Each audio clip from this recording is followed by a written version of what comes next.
Well, it's another cold and foggy morning. I gotta set my watch real quick. I am starting almost immediately. Well, not almost immediately. I haven't even technically started my workout yet, but now I have. And that's because I just got done watching a video that I'm gonna share in the link below.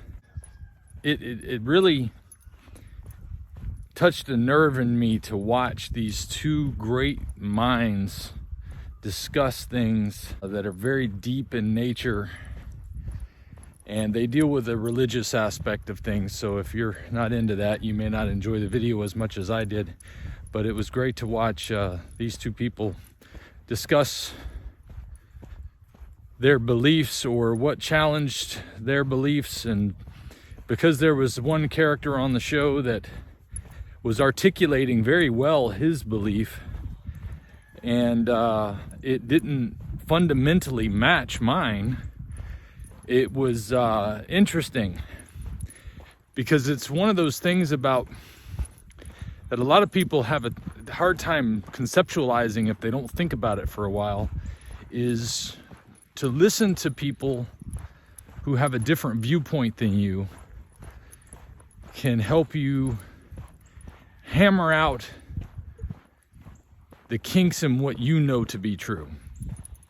If you're interested in knowing what's true, that's the first question. Most of the time, I think a lot of people go through life not really even thinking about, do I want really to know what the truth is, or do I want the truth to match what I want it to be? Because the truth can be painful, especially if you realize that you're your own worst enemy.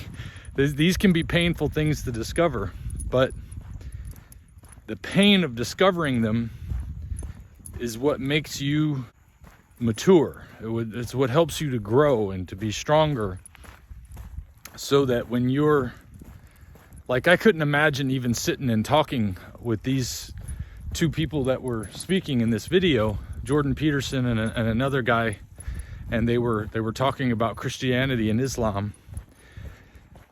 I don't know that I could articulate verbally on the spot all the things that they were able to articulate to defend their own perception of their belief, but at the same time I could process them mentally as I watched. And it was fun watching their 3D chess game, discussing things. What is it, Sam?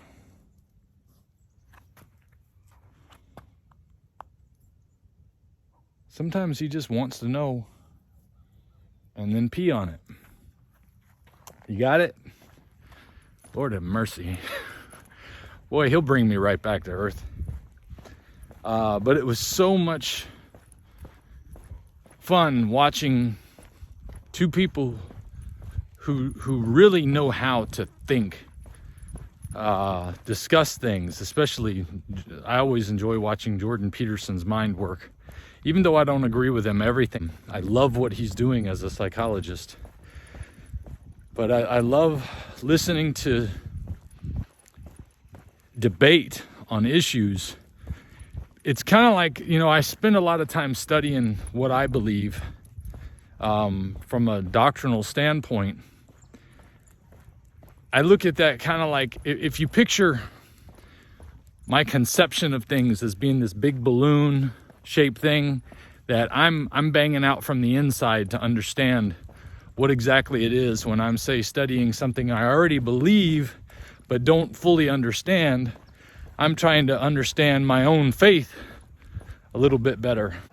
So then there's the outside of that balloon that makes up who I am, is me watching people who discuss things that they're making maybe the counter argument or an argument for something that stands in opposition to something I believe.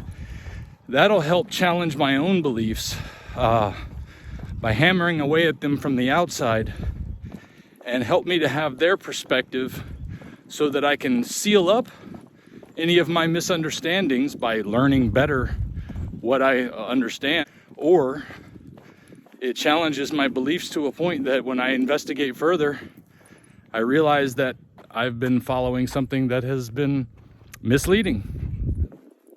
And that helps me to grow more as a rational thinking being, challenging our own beliefs with what turns out to be true. It's kind of like a scientific process where we may believe up is down, but all of a sudden when we hit the ground, we realize down is down. Watching somebody who has different understandings of life than you do can help you either solidify what you believe, which I believe happened with me as I watched this verbal gentleman's sparring match that they had going on, or it can cause you to challenge something that you might have believed, because now that it's not holding up against your own scrutiny. Now, of course, sometimes you don't even relegate it to instantly being discarded. It's like bounces around in your psyche for a while, and sometimes pops back up that it's a core principle that you have, even though you've rejected it later on. It's funny how our minds work, but the one thing I know is that it does tend to sharpen you a little bit. It may not sharpen you fully. Like when I'm done watching a video like that, one of the things that I'm struck with is that it's over. This looking behind the curtain into the matrix of things that are very deep, and then all of a sudden, boom, we're back into, well, now I got to get up and make something to eat. Now I got to go for a walk. It's all these things that we have to do to get through the day. I mean, when we shut it down to the bare core, you still got to make something to eat every day. You know, that's like, you don't have to watch two great thinkers talk every day, but you got to make something to eat every day. You know, and it's like a snap back to reality moment. And I don't know what to do with it. So that's one of the reasons I wanted to come talk to you about it here some. But I also wanted to say that it matches up with this diet and this way of eating and way of life, really, that comes to eating meat primarily, has done for me in the past year. It's really finally blown the doors open on my understanding of nutrition that I have been interested in all my life. But by following the current dogma of the times, I was led to believe fat was my enemy, and that grains were my friend, and the exact opposite was the truth. And it came early when I read Dr. Atkins' book, because I was desperate to do something that was going to make a difference, and I had seen somebody make tremendous progress on the Atkins diet. So I had to read it and find out and experiment with it and learn that it did change things. But I also learned much later that what went on after learning using the Atkins diet to change my life is the constant pounding of negative information about eating meat might have led me to fall away from it.